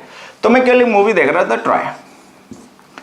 तो ट्रॉय में जो पेरिस होता है ना, वो हेलेन को, पेरिस होता है, उसका भाई हेक्टर होता है, वो उसके मेनोलॉज के यहाँ गए होते हैं पार्टी वार्टी में, ठीक है, वहाँ पे एंजॉय कर रहे होते हैं, वहाँ से वापस आते हैं। तो वो जो पेरिस होता है वो हेलेन को साथ ही में लेते आता है, अपने भाई हेक्टर को। हालांकि बाद में बताता है, जब बीच में उनका शिप पहुंच जाता है, काफी दूर निकल आता है, हेक्टर वापस जाना चाहता है, लेकिन वो अपने भाई के प्यार में बेचारा मना नहीं कर पाता और हेलेन को लेकर आ जाता है, ठीक है। उसको पता होता है कि ये सब खतरनाक काम कर लिया, गलत कर लिया। जब हेलेन वहां आ जाती है तो उसका जो पेरिस का पिता होता है, प्रियम, ठीक है, जब उसको ये पता चलता है तो वो भी थोड़ा सा अपसेट होता है, लेकिन फिर खैर बच्चों के चक्कर में वो भी, उसका दिमाग साथ नहीं दे रहा होता है। तो वहां पे ना वो हेलेन से एक चीज कहता है, ठीक है, एक स्टेटमेंट कहता है, you must be tired, go and have rest, ऐसे कुछ कहता है, and you must be tired. अब देखो मैं देख रहा हूं उसमें मूवी में, ठीक है, सबटाइटल वगैरह आते रहते हैं ना इंग्लिश के नीचे, तो उसमें वो उससे कहता है यू मस्ट बी टायर्ड। मेरे दिमाग में तुरंत क्लिक करता है, यार मस्ट बी टायर्ड है तो इसको गेट टायर्ड क्यों ना कर दें? भाई लिंकिंग वर्ड तो बी भी है, लिंकिंग वर्ड गेट भी है। अच्छा, अगर हम यहाँ पे बी यूज कर रहे हैं और गेट यूज कर रहे हैं, ठीक है, दोनों लिंकिंग वर्ड में, लेकिन हमें पता है कि जो you must be tired meaning convey कर रहा है वो meaning you must get tired नहीं कर पाएगा कन्वे, उसका मीनिंग अलग हो जाएगा और वही लॉजिकल होगा। अच्छा, गेट को अगर यूज करोगे तो हमें उसको ऐसे लिखना पड़ेगा, you must have got tired. तो पता क्या होता है, जैसे मैं फिजिक्स की बुक पढ़ रहा हूँ या फिलोसफी की बुक पढ़ रहा हूँ, मैं पढ़ता इंग्लिश का ही लिटरेचर हूँ, हिंदी में मैं केवल न्यूज़पेपर पढ़ता हूँ घर पे, नवभारत टाइम्स, उसके अलावा मैं हिंदी में पढ़ता कुछ नहीं हूँ, ठीक है। नवभारत टाइम्स एक न्यूज़पेपर है, वही मैं पढ़ता हूँ हिंदी का। इंग्लिश के न्यूज़पेपर मुझे कभी रास नहीं आते, मुझे पसंद नहीं आते, बहियाल लगते हैं, तो मैं पढ़ता नहीं, ठीक है। न्यूज़पेपर हिंदी का पढ़ता हूँ, किताबें सारी इंग्लिश की पढ़ता हूँ, मूवीज भी हॉलीवुड वाली इंग्लिश में ही देखता हूँ, ठीक है। साउथ इंडियन वाले इंग्लिश में बनाते नहीं, तो इसलिए हिंदी में देख लेता हूँ, क्योंकि उनकी साउथ इंडियन मुझे पकड़ में आती नहीं। तो अब कहानी के वो मूवी देख रहा था तो मेरे दिमाग में क्लिक किया, you must be tired, you must have got tired. मैंने तुरंत अपना फोन में इसको नोट कर लिया, ठीक है, गूगल का कीप ऐप होता है ना, तो उसमें मैंने नोट कर लिया कि अब यहां पे क्या डिफरेंस ऐसा हो रहा है कि दोनों लिंकिंग वर्ब है, लेकिन यू मस्ट बी टायर्ड अगर हम लिखें और उसकी बी की जगह गेट लिख दें तो यू मस्ट गेट टायर्ड वो मीनिंग कन्वे नहीं कर रहा, उसके लिए हमें परफेक्ट फॉर्म हैव गॉट लिखनी पड़ जाएगी। तो वो जो डिफरेंस है ना, फिर मैंने उसको लेकर बैठा और ढूंढ लिया। तो मैं जो कहना चाहता हूं, अगर एक बार हमें फंडामेंटल्स क्लियर हो गए तो उसके आगे की जर्नी अपने आप ही कवर करनी पड़ती है, और उसके लिए हमें इंट्रोस्पेक्शन करना पड़ता है। इंट्रोस्पेक्शन का मतलब होता है कि टाइम खुद को देना पड़ता है। अपने आप बैठो, जो आप सोचते हो, जो आप कहते हो, जो आप सुनते हो, जो आप पढ़ते हो, जो आप पढ़ाते हो, उसको एक बार सोचो तो सही, उसको एक बार सोचो तो सही गहराई से। क्या केवल वास्तव में इतना ही है जितना हमने कह दिया, या इससे परे भी कुछ है, या केवल इतना ही है जितना हमने सुन लिया कि इससे परे भी कुछ है? तो अगर उसको टाइम दोगे ना, तो तुम देखोगे कि तुम्हारे अंदर से चीजें खुद ही आने लग गई बाहर, अपने आप बाहर आने लग जाएंगी। अगर वास्तव में तुम सच्चे लर्नर होगे और कुछ पोटेंशियल होगा, कुछ काबिलियत होगी, तो अपने आप चीजें बाहर आने लग जाएंगी, तुम्हें अपने आप दिखने लगेंगी और सब छूट जाएगा। ठीक है, मैं कोई यूट्यूब चैनल फॉलो नहीं करता, मैं कोई वेबसाइट फॉलो नहीं करता, मैं इंग्लिश की बुक्स पता नहीं कब से पढ़नी छोड़ चुका हूं। ठीक है, मुझे कोई देखनी सुननी नहीं पड़ती, अब चीजें अपने आप आती हैं। तो अगर आपको ये लगता है कि जो मैं आपके साथ शेयर करता हूं इसके लिए मैं आपको बुक्स और वेबसाइट बताता हूं, तो भैया बार बार इंसिस्ट नहीं करो, ऐसा कुछ नहीं है, मानो तो सही, कुछ नहीं है। और अगर तुम्हें लगता है कुछ है तो ढूंढ लो, फिर कभी ढूंढ लेना तो मुझे बता देना कि सर आपने इस तरीके से एक्सप्लेन किया था, देखो इस बुक में, इस नोट में दे रखा है। कहीं नहीं है, वो एक सच है जो आप खुद ही रियलाइज करते हो। मतलब मैं कहना चाहता हूँ ये रियलाइजेशन है, कॉपी पेस्ट नहीं। ठीक है, मैं बुक पढ़ रहा हूँ फिलॉसफी की, मैं बुक पढ़ रहा हूँ फिजिक्स की, मैं बुक पढ़ रहा हूँ साइकोलॉजी की, लेकिन उसमें कोई ऐसा सेंटेंस लगेगा ना तो मुझे लगेगा कि इंटरप्रेटेबल है, या मतलब इसको कुछ और एक्सप्लेन किया जा सकता है, इससे किसी चीज को रिलेट किया जा सकता है, तो मैं उसको नोट कर लूंगा। मैं मूवी देख रहा हूँ, मूवी में कोई ऐसा डायलॉग है तो मैं उसको कर लूंगा। ठीक है, एक वो थी क्या नाम, रेड मूवी अजय देवगन की, तो उसकी टैगलाइन देखो क्या था। ठीक है, heroes don't always come in uniform. ठीक है, वो इतना अच्छा कॉन्सेप्ट उस स्टेटमेंट में लिखा हुआ है कि अगर हम डिस्कस करें ना नेगेटिव असर्टिव का, तो बहुत बेहतर तरीके से एक्सप्लेन कर सकते हैं। तो मैंने उसी को पिक कर लिया और एक डेमो क्लास में केवल वही पढ़ाता रहा। ठीक है, तो जब आप इंट्रोस्पेक्ट करोगे, खुद को टाइम दोगे, तो अपने आसपास से देखोगे सब ज्ञान भरा पड़ा है, हर एक चीज में ज्ञान भरा पड़ा है, तुम्हारे दिमाग के अंदर भरा पड़ा है, बाहर कहीं जरूरत ही नहीं है। लेकिन हम क्या करेंगे, दूसरों के साथ बैठेंगे, कुतर्क करेंगे, क्योंकि मुंह चलाने में बड़ा मजा आता है। ठीक है, एक दूसरे के साथ कुतर्क करने में और ज्ञान मतलब एक दूसरे को पेलने में बड़ा मजा आता है। ठीक है, तो मैं जो कहना चाहता हूं ये घटिया चीजें हैं यार। ठीक है, कुतर्क से बचो, संगत से बचो, न्यूज चैनल देखने से बचो। ठीक है, ज्ञान अपने आप आएगा। और बस बाकी मैं इतना ही कहना चाहता हूं। अब यह टाइम हो रहा है और मुझे आज थोड़ा सा ना अपने सीईओ को वो भेजनी है, कुछ स्टेटमेंट्स वगैरह। 7 तारीख हो गई तो मैं डाउनलोड करूंगा जाके, वो भेजूंगा। सभी को गुड नाइट करता हूं। ठीक है, राम राम करता हूं, और बस समझ में आया तो मौज करते रहो। The Green Mile, Cast Away, ये मूवी देख लो सर। निकुंज शर्मा, जरूर देखूंगा बेटा निकुंज। और अब मैं चलता हूं यार, सभी को बाय बाय। ठीक है, good night everybody, Ram Ram.